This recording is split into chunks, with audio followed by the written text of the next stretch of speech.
유튜브 시청자 여러분 안녕하세요. 빚진자TV의 48번째 묵상으로 인사드립니다.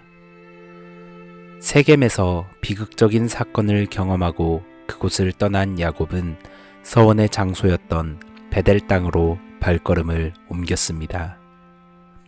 그곳에서 야곱은 제단을 쌓고 하나님은 다시금 야곱을 축복하셨습니다.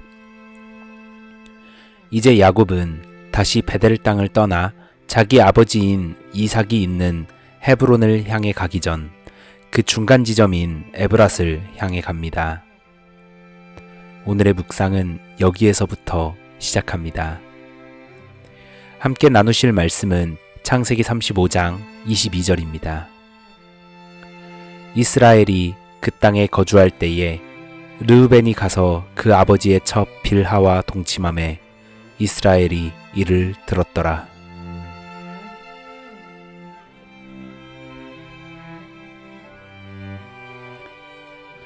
베델에서 제단을 쌓고 하나님의 축복을 받은 야곱은 이제 에브랏, 즉 베들레헴 지방으로 발걸음을 옮깁니다.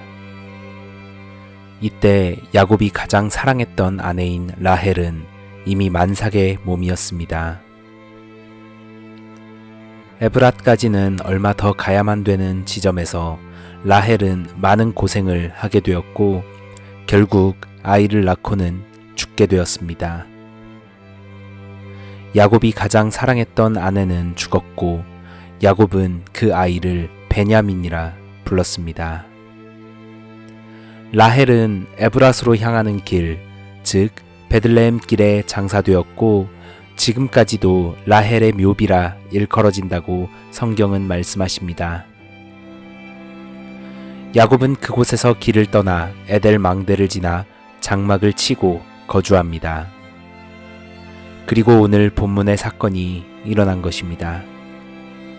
바로 야곱이 레아를 통해 얻은 첫 번째 아들인 장자 르우벤이 라헬의 여종이었던 빌하와 동침하게 된 사건입니다.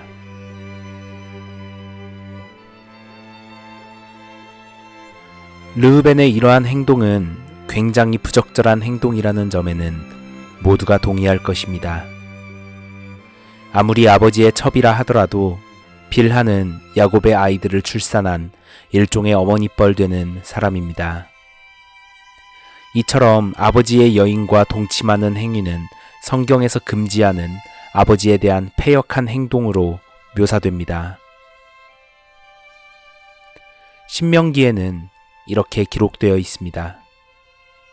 그의 아버지의 아내와 동침하는 자는 그의 아버지의 하체를 드러냈으니 저주를 받을 것이라 할 것이요 모든 백성은 아멘 할지니라. 심지어 레위기에서는 아버지의 아내와 동침하는 행위는 반드시 죽음으로 처벌해야 하는 죄의 항목으로 규정합니다. 누구든지 그의 아버지의 아내와 동침하는 자는 그의 아버지의 하체를 범하였은즉 둘 다 반드시 죽일지니 그들의 피가 자기들에게로 돌아가리라. 그러니 르우벤의 이러한 행동이 얼마나 옳지 못하고 선을 넘는 행위였는지는 모두가 다 이해하셨으리라 생각합니다.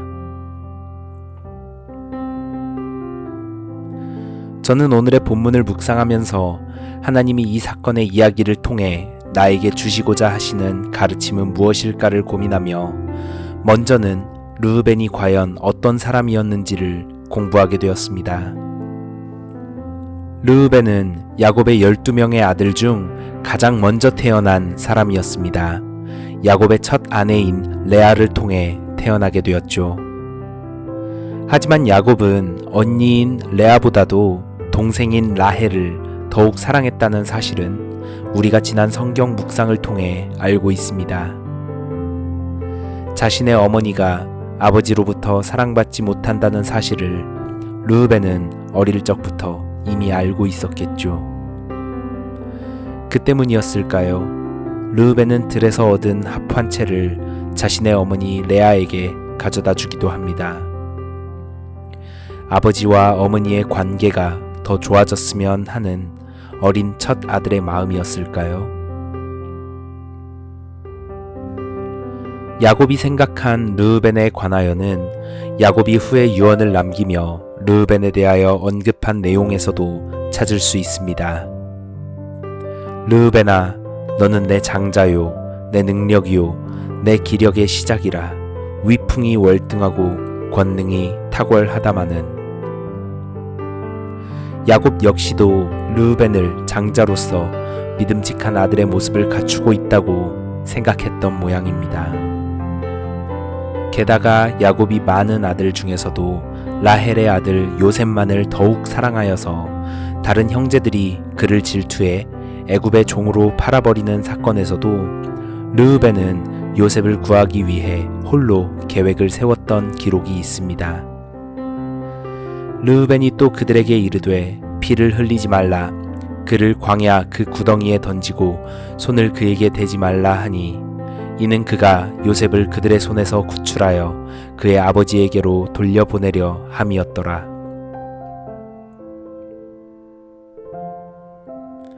그리고 나중에 요셉이 애굽의 총리가 된 후 르우벤은 과거 요셉을 팔아넘겼던 사건을 기억하며 형제들을 책망하기도 합니다. 르우벤이 그들에게 대답하여 이르되 내가 너희에게 그 아이에 대하여 죄를 짓지 말라고 하지 아니하였더냐. 그래도 너희가 듣지 아니하였느니라. 그러므로 그의 핏값을 치르게 되었도다 하니. 뿐만 아니라 르우벤은 아버지 야곱을 설득해서 베냐민을 애굽 땅으로 데려가야 하는 상황이 되자 자신의 두 아들의 생명을 걸고서라도 베냐민을 지켜내겠다는 다짐을 하기도 합니다.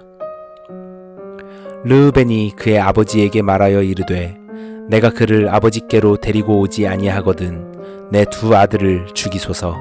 그를 내 손에 맡기소서. 내가 그를 아버지께로 데리고 돌아오리이다. 이쯤 되면 르우벤이 어떤 성품의 사람이고 어떤 성격을 지닌 사람인지는 어느 정도 파악할 수 있을 것 같습니다. 르우벤은 야곱의 12아들 중 장자라는 지위에 어울리는 믿음직한 성품과 듬직한 면을 갖추고 있었고, 야곱 또한 자신의 장자이며 능력, 기력의 시작이라 언급하며 위풍이 월등하고 권능이 탁월하다 칭찬할 정도였으니 말이죠. 이렇게 르우벤에 대해서 공부를 해보니 오늘 본문의 사건은 더욱 이해되지 않습니다. 아니, 장자로서 그렇게 믿음직한 모습을 갖추었던 르우벤이 도대체 왜 아버지의 첩과 동침하는 패륜적 행위를 저질렀을까요? 물론 여기에 대해서 어떤 성경학자들은 라헬이 죽은 이후 야곱이 빌하를 더욱 사랑하게 되어 자신의 어머니 레아가 사랑받지 못하게 됨을 걱정하게 된 탓에 이런 사건을 의도적으로 저질렀다고 해석하는 학자도 있습니다만, 그러한 속사정을 함께 고려해 보더라도 르우벤의 행위는 정당화될 수 없으며 앞서 살펴본 르우벤의 모습과는 너무나도 결이 다른 행동입니다. 지금까지 언급한 르우벤의 성품이나 성격을 고려해 볼 때 아버지의 첩과 동침하는 행위는 스스로에게조차 용납될 수 있는 수준의 행동이 아니기 때문입니다. 오늘의 본문을 우리 삶에 적용해 보면 이는 우리 주변에서도 일어나는 일이기도 합니다. 고결한 행동과 성품을 보여줄 것처럼 기대되는 어떤 사람이 용납될 수 없는 사건의 주인공이 되어 있는 경우를 말이죠. 장자로서 기대되는 행동 양식을 완전히 벗어나 아버지의 첩과 동침한 르우벤, 장자로서 기대되는 행동 양식을 완전히 벗어나 장자권을 소홀하게 생각하는 야곱의 형 에서, 장자로서 기대되는 행동 양식을 완전히 벗어나 자신의 동생을 살해해버린 가인의 모습까지. 성경에서 등장하는 이야기뿐 아니라 장로로서 기대되는 행동 양식을 완전히 벗어나, 권사로서 기대되는 행동 양식을 완전히 벗어나, 집사로서 기대되는 행동 양식을 완전히 벗어나, 교사로서 직분을 초월하여 교회 다니는 사람으로서 우리는 흔히 그 기대를 너무나도 쉽게 깨버리는 사람들을 주변에서 자주 찾아볼 수 있고, 그러한 소식 또한 많은 매체를 통해 흔하게 들을 수 있습니다. 르우벤이 빌하와 동침한 사건은 그리 특별한 일이 아닙니다. 우리 주변의 이야기입니다. 그리고 우리는 그런 일을 접하게 될 때마다 어떻게 반응하고 있습니까? 아니, 어떻게 장로가 되어서, 권사가 되어서, 집사가 되어서, 교사로서, 믿는 사람으로서 그럴 수 있어? 비판하고 수근거리고 논란거리를 입 밖으로 소리내어 알리며 사람들에게 공론화하며 그런 모습을 보여주고 있진 않습니까? 그리고는 그것이 죄와 싸우는 것이라며 스스로의 행동을 합리화하진 않았나요?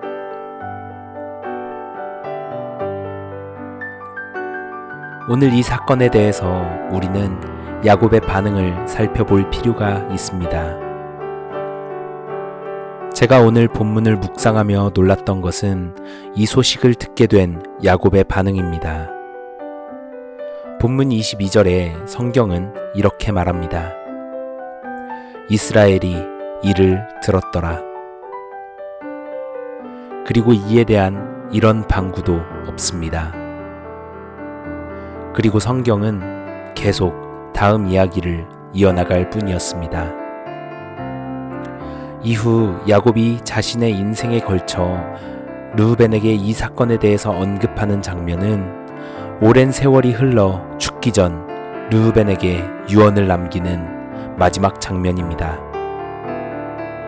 이 외에 제가 창세기를 읽으면서는 야곱이 살아가면서 르우벤에게 이 사건에 대해서 언급하는 장면을 찾아볼 수는 없었습니다.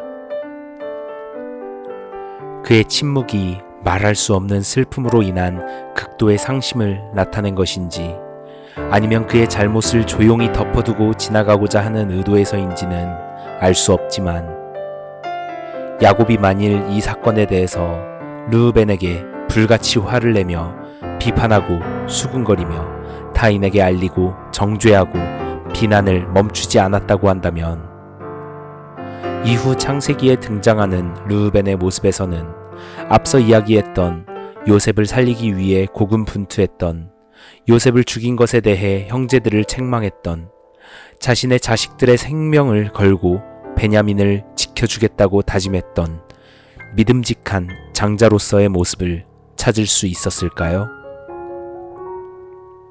저는 굳이 이 장면에서 야곱의 이름을 이스라엘이라 지칭하며 그 반응을 보여준 성경의 의도가 있었다고 생각합니다.